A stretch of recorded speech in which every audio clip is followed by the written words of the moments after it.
Assalamualaikum warahmatullahi wabarakatuh. Kami dari kelompok 6 kelas 1B program studi PG PAUD akan menjelaskan mengenai penegakan hak asasi manusia.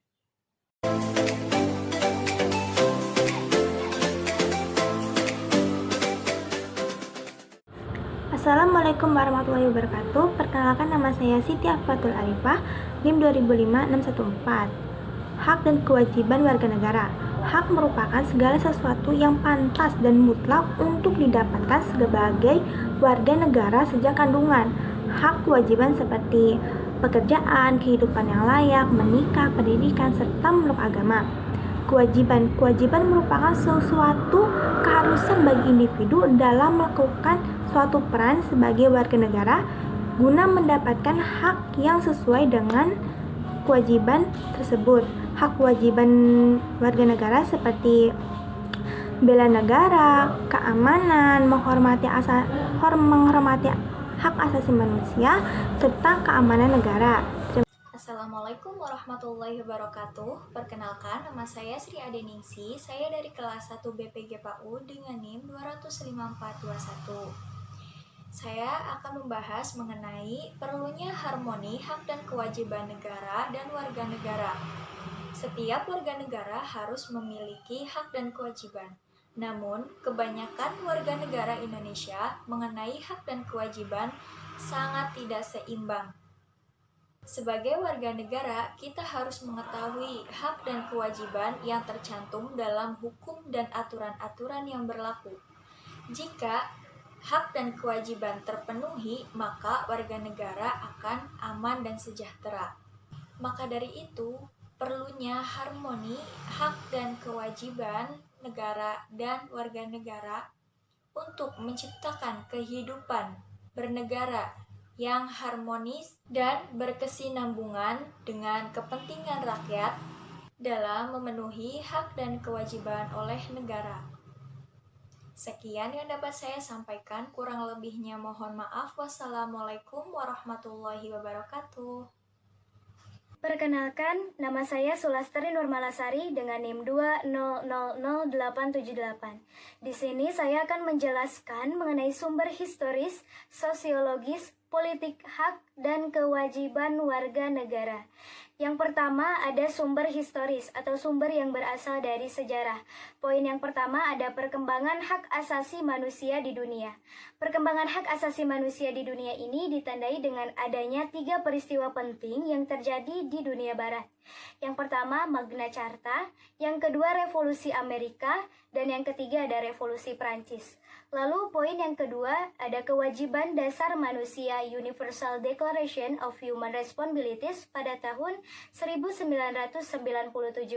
Deklarasi ini berisikan tentang tanggung jawab manusia dan juga konsep kewajiban ini untuk penyeimbang antara kebebasan serta tanggung jawab pada manusia. Lalu sumber yang kedua ada sumber sosiologis. Poin yang pertama ada sistem pemerintahan oligarki di masa reformasi. Oligarki ini merupakan bentuk pemerintahan yang kekuasaan politiknya secara efektif dipegang oleh kelompok elit kecil dari masyarakat, baik dibedakan dari kekayaan, kekeluargaan, maupun militer. Lalu poin yang kedua ada kebencian sosial budaya. Dan sumber yang terakhir ada sumber politik. Poin ini berisikan tentang proses serta perubahan pada pembukaan Undang-Undang Dasar Negara Republik Indonesia tahun 1945. Lalu, dinamika hak asasi manusia di negara Indonesia. Di negara Indonesia ini banyak terjadi berbagai kasus pelanggaran hukum. Dan juga di negara Indonesia, sistem pemerintahannya sedang terjadi kemunduran dalam hal demokrasi. Dan juga pemerintahan di Indonesia yang terkesan anti-klik memperburuk citra hak asasi manusia di negara Indonesia. Dan juga dari polisi dan militer yang masih menggunakan wewenangnya secara berlebihan. Saya Tabita Kezia dengan NIM 2004086. Pendidikan anti korupsi adalah sebuah gerakan budaya dalam menemukan nilai anti korupsi sejak ini. Nah, muara dari persoalan korupsi adalah hilangnya nilai-nilai anti korupsi, jujur, peduli, mandiri, disiplin, tanggung jawab, kerja keras, sederhana, berani, adil dari dalam diri masing-masing individu itu. Nah, kita pasti sering menyaksikan bahwa kasus-kasus korupsi itu makin hari makin banyak, meluas dan beragam, serta banyak perilaku saling tidak percaya dan saling menyalahkan. Oleh karena itu, inilah saatnya untuk mengembalikan pendidikan sebagai lokomotif penguatan budaya anti korupsi untuk jangka panjang. Terima kasih. Perkenalkan, nama saya Tanzi Lestari dengan nomor NIM 2008916. Saya akan sedikit menjelaskan tentang perlibatan mahasiswa dalam gerakan anti korupsi.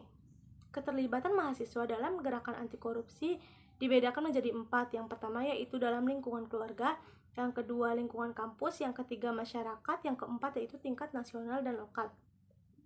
Dalam keluarga, mahasiswa yaitu menjadi tolak ukur utama untuk menguji proses internalisasi anti korupsi di dalam diri mereka sudah terjadi. Yang kedua yaitu dalam lingkungan kampus, mahasiswa tidak terlepas dari perannya itu sebagai peserta didik yang memiliki kewajiban untuk menjalankan visi dan misi kampusnya. Sebagai dalam masyarakat atau tingkat nasional dan lokal, mahasiswa sebagai warga negara yang memiliki hak dan kewajiban yang sama seperti masyarakat yang lainnya. Mungkin cukup sekian dari saya, mohon maaf bila ada kekurangan. Terima kasih. Perkenalkan, saya Tasya Safanisa Kurniawan dengan NIM 2003694. Apa itu korupsi? Korupsi berasal dari bahasa Latin corruptio menurut Vocema Andrea 1951 atau corruptus menurut Webster Student Dictionary 1960. Arti kata korupsi secara harfiah adalah sesuatu yang busuk, jahat, dan merusakan menurut Dikti 2011. Dalam KBBI edisi keempat, korupsi dijelaskan lebih spesifik lagi yaitu penyelewengan atau yang lain. Selain itu ada kata koruptif yang bermakna sifat korupsi dan pelakunya disebut koruptor. Pengertian korupsi menurut Kartono adalah tingkah laku individu yang menggunakan wewenang dan jabatan guna mengeduk keuntungan pribadi dan atau merugikan kepentingan umum dan negara. Menurut Kartono 1983, dapat disimpulkan bahwa korupsi adalah tindakan yang tidak baik dan memakai yang bukan hak miliknya. Perkenalkan, nama saya Wina Windianti Andriani dengan NIM 28105 dari kelas 1B PG PAUD. Di sini saya akan sedikit menjelaskan tentang korupsi, kolusi, dan nepotisme. Yang pertama, korupsi. Apa itu korupsi? Korupsi merupakan tindakan atau perbuatan yang bertujuan untuk menguntungkan diri sendiri dan merugikan orang lain serta berdampak pada keuangan negara. Korupsi juga biasa disebut dengan penyalahgunaan kekuasaan untuk kepentingan pribadi. Yang kedua, ada kolusi. Kolusi adalah perbuatan atau tindakan yang dilakukan secara kedua belah pihak, yaitu dengan cara menyepakati suatu persetujuan untuk kepentingan pribadi dan biasanya juga diwarnai dengan pemberian barang, pemberian uang, atau aset-aset lainnya untuk mempermudah urusannya. Yang ketiga, ada nepotisme. Nepotisme adalah suatu perbuatan atau tindakan menguntungkan sanak saudara, teman, sahabat, atau lainnya. Salah satu contoh adalah seorang manajer yang mengangkat seorang pegawai dan seorang pegawai itu merupakan saudaranya. Walaupun seorang manajer itu tahu bahwa pegawai tersebut tidak ahli dalam pekerjaan tersebut, namun manajer tersebut tetap mengangkat pekerja itu karena pekerja tersebut merupakan saudaranya. Terima kasih. Wassalamualaikum warahmatullahi wabarakatuh.